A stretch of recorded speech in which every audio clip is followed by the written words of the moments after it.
Assalamualaikum warahmatullahi wabarakatuh.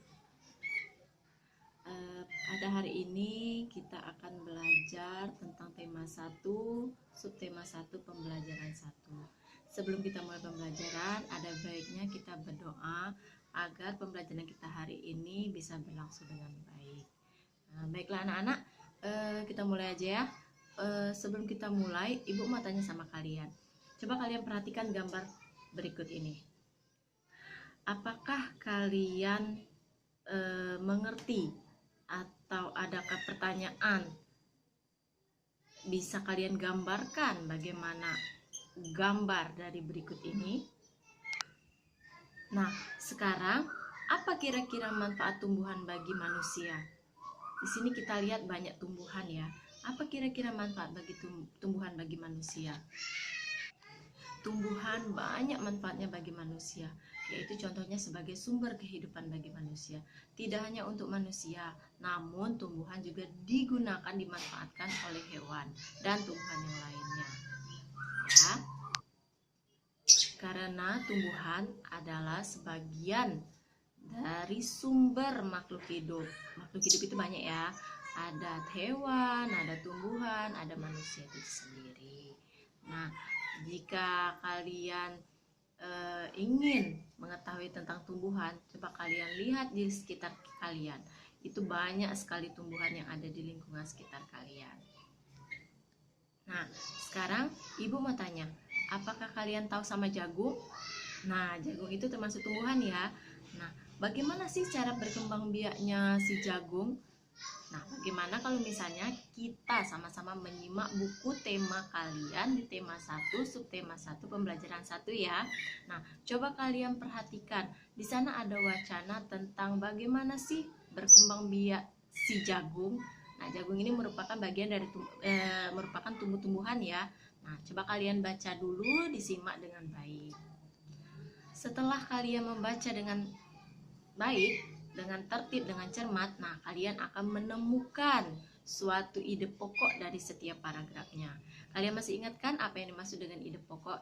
Ya, benar anak-anak. Ide pokok adalah sebuah gagasan pokok atau inti dari setiap paragrafnya. Jadi, nanti coba kalian cari ide pokok dari setiap paragraf dari bacaan bagaimana berkembang biaknya si jagung ya. Jagung itu berkembang biak dengan bunga. Nah, bagaimana itu kalau jagung berkembang biak dengan bunga? Bagaimana cara proses perkembang biakannya? Jagung berkembang biak dengan bunga. Nah, bunga itu ada macam-macamnya. Apa bagian-bagian dari bunga? Nah, coba kalian perhatikan gambar berikut ini ya. Coba kalian perhatikan di gambar ini. Di sini terdapat ya, ada bagian dari mahkota, ada kepala sari, ada tangkai sari, ada kepala putih, ada tangkai putih, ada bakal biji, ada kelopak, benang sari, dasar bunga, dan tangkai bunga. Nah, sedangkan untuk perkembangbiakan itu terdiri dari dua ya, generatif dengan vegetatif. Nah, apa itu dengan generatif? Generatif adalah perkembangbiakan secara kawin. Sedangkan vegetatif adalah perkembangan yang tidak secara kawin. Nah, itu bagaimana? Nah, itu akan kita jelaskan nanti ya. Karena pembelajaran hari ini kita menjelaskan tentang generatif saja. Karena jagung termasuk perkembangbiakan secara generatif atau secara kawin. Nah, oleh sebab itu kita harus tahu itu diawali dengan apa? Ada namanya penyerbukan. Nah, penyerbukan itu adalah serbuk sari yang menempel di kepala putih. Nah, itu merupakan proses perkembangbiakan dengan menggunakan bunga atau generatif. Nah, selain jagung, banyak juga bunga-bunga yang berkembang biak dengan bunga. Contohnya adalah bunga kembang sepatu, bunga tulip, bunga banyak, masih banyak yang lain. Nah, biasanya bunga-bunga ini hidup di iklim tropis. Nah, contohnya saja yaitu bunga kembang sepatu. Bunga kembang sepatu ini merupakan bunga yang banyak hidup di Malaysia. Nah, Malaysia ini juga termasuk iklim tropis ya. Nah, Malaysia, Terus ada juga bunga-bunga yang terdapat di negara lain seperti Filipina, Indonesia. Nah, negara-negara inilah yang disebut dengan negara ASEAN.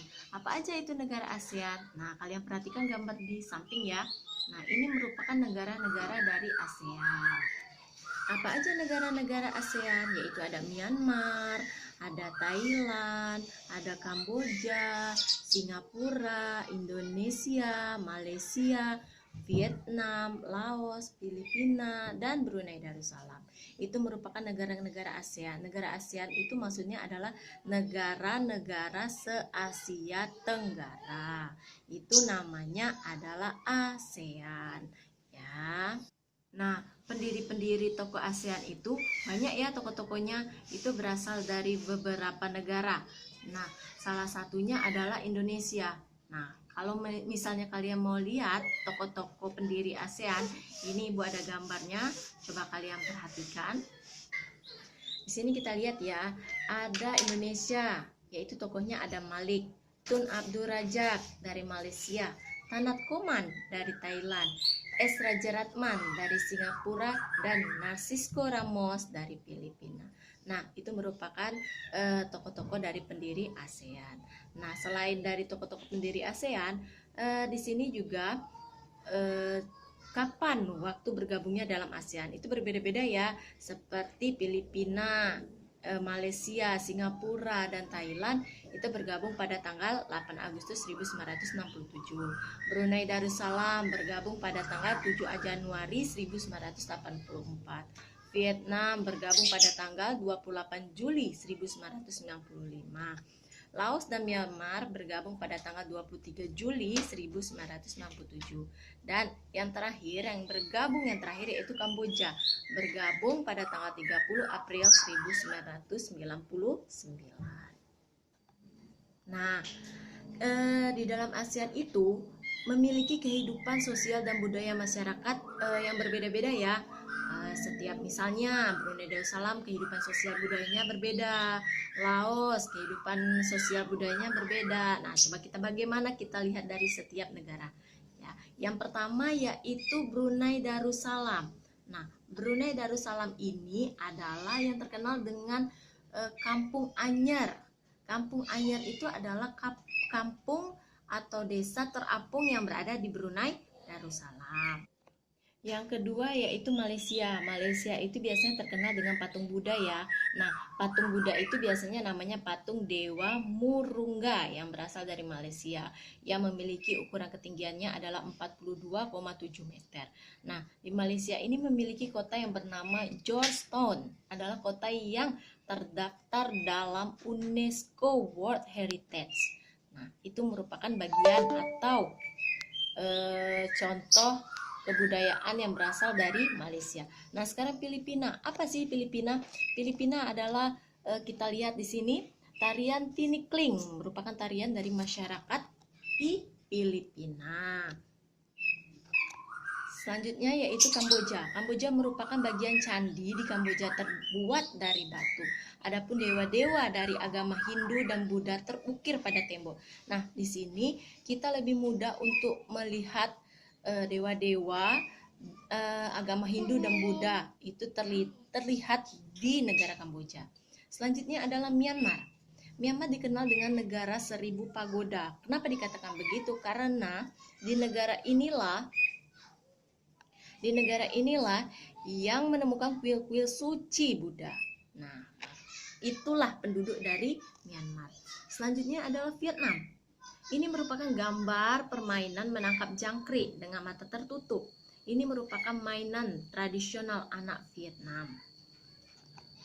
Selanjutnya adalah Laos. Laos merupakan suatu negara yang memiliki olahraga tradisional, namun mempunyai juga upacara sakral, yaitu pemberian sedekah.